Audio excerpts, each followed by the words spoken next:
everybody, welcome to Burton Avenue. I'm Angie and I want to show you how to make amazing things with your Cricut.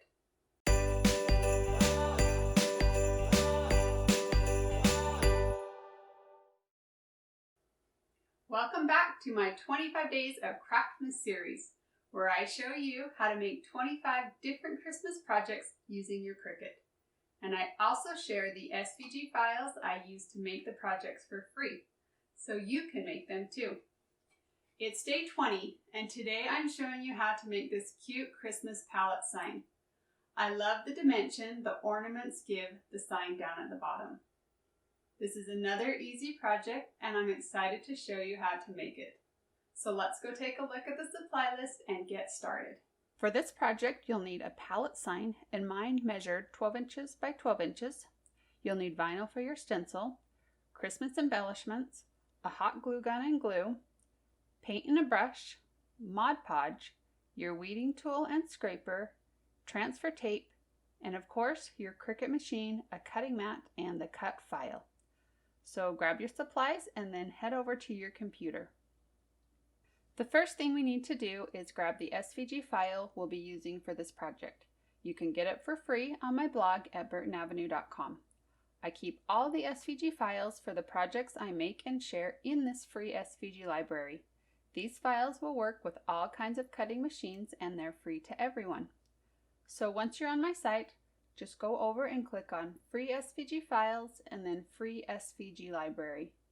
You will need a password to get into the library, and there are instructions on the screen if you need to get one.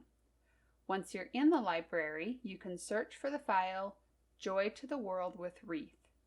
It will either be listed under the most recent projects and cut files or under the category Craftmas 2020 Day 20. You can also use your browser search to find it. Once you've found the file, just go ahead and click on it, and the file will be downloaded onto your computer. Now when you download these files online, they usually come in a zipped folder, and you'll need to unzip them before you can use them in Cricut Design Space. To do this, you're going to go to the location where downloaded files are saved onto your computer. Once you're there, look for the zipped folder that we just downloaded and double-click it. A new window should open, and somewhere you should see the option to extract all or unzip. Click on that and another window will open up. And here you will see the destination where the unzipped files will be saved onto your computer. You need to remember this location because you'll have to get to it once you're in Cricut Design Space.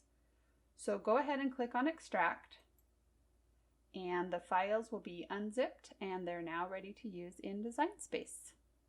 So let's go over to Design Space and start a new project.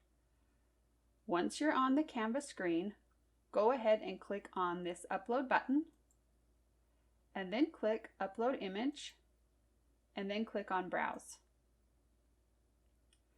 Now you're going to want to go to the location where your unzipped files were saved. Once you find the unzipped folder, go ahead and click on it. And within that folder, you'll see several different file types. And we are going to be using the SVG. And sometimes the SVG actually will show up as like a Chrome HTML document or something similar to that. So if you don't see SVG file on your computer, be sure to look for that. So go ahead and select the SVG and then click Open. Make sure it's the file that you want to work with, and then click Save.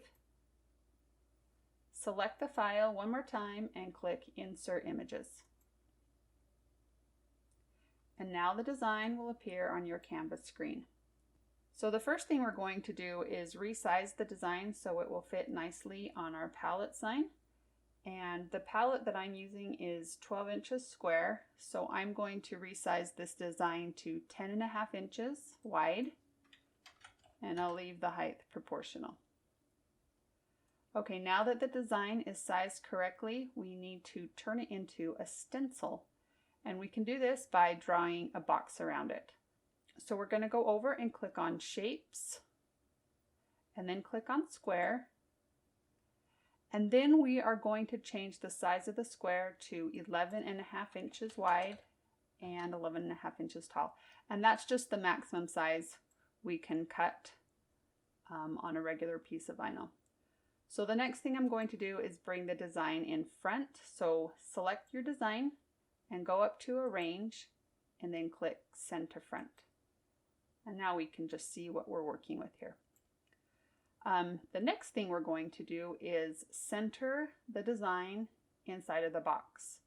So select both the design and the box and go up and click Align and then click Center. And now our design is perfectly centered inside of that box. The last thing we need to do is right click and choose Attach. And that will just lock our design into place and turn everything to the same color so it will all cut on one piece of vinyl. So now we can go over and click on the green Make It button. And this screen will just show us what our design will look like on our cutting mat. Then click on the green Continue button. And once Design Space finds your cutter, you'll be taken to this screen. Make sure your dial is set to vinyl and then you can go load your mat.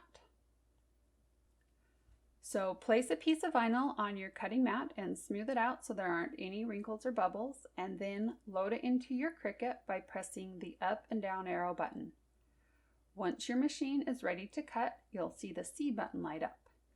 Press that and your machine will begin cutting. When it's finished, press the up and down arrow button again to unload your mat. Remove your vinyl from your cutting mat and weed away the excess vinyl. Since this is a stencil, we'll be pulling out the letters and the wreath shape.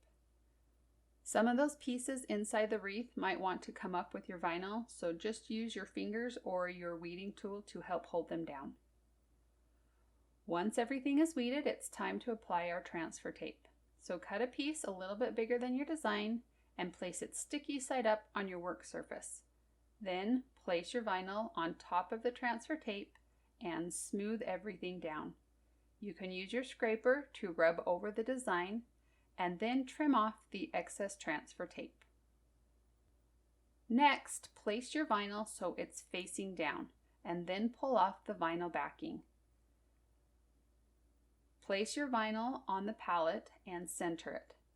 The design won't quite cover the entire palette, so you'll need to make sure that the gap between the stencil and the edge of the sign is even on all four sides. Once it's in place, you can use your scraper to rub over the entire design. Now, carefully pull off the transfer tape. It might be a little bit tricky to get the vinyl to stick to the palette sign, but just go slow and use your fingers to help the vinyl stay on the sign. Once you've removed the transfer tape, rub over the design a few more times with your scraper. Push it down really good where the gaps are between the wood pieces. The next thing we're going to do is paint a generous layer of Mod Podge over the stencil. We do this to help prevent bleeds. Sometimes there are small gaps between our stencil and the wood, and since Mod Podge dries clear, we hope that the Mod Podge will fill in these gaps instead of the paint. Once the Mod Podge is dry to the touch, it's time to fill in the stencil with paint. I used a dark green paint for the wreath and red for the words. You'll want to do a couple of light coats of both colors rather than one thick heavy coat, and that will also prevent bleeding. Once the paint is dry to the touch, you can carefully pull off your vinyl stencil. You can use a craft knife or a weeding tool to help you pull out any of those tiny pieces. If there's any bleeding, you can scrape it off the palette sign with a craft knife. Now we're going to add the cute decorations to the bottom of the palette sign. Start by gluing on a little ornament in the bottom left corner, and then grab another one and glue it on top. Now grab some pine branches and berries and glue them around the ornaments. And that's it. I really love the dimension those extra embellishments add to this sign. It's so cute. Thanks for joining me on another day of my 25 Days of Craftmas series. If you love this project and want to see more like it, Be sure to like and subscribe so you'll get notified each time I post a new video. See ya!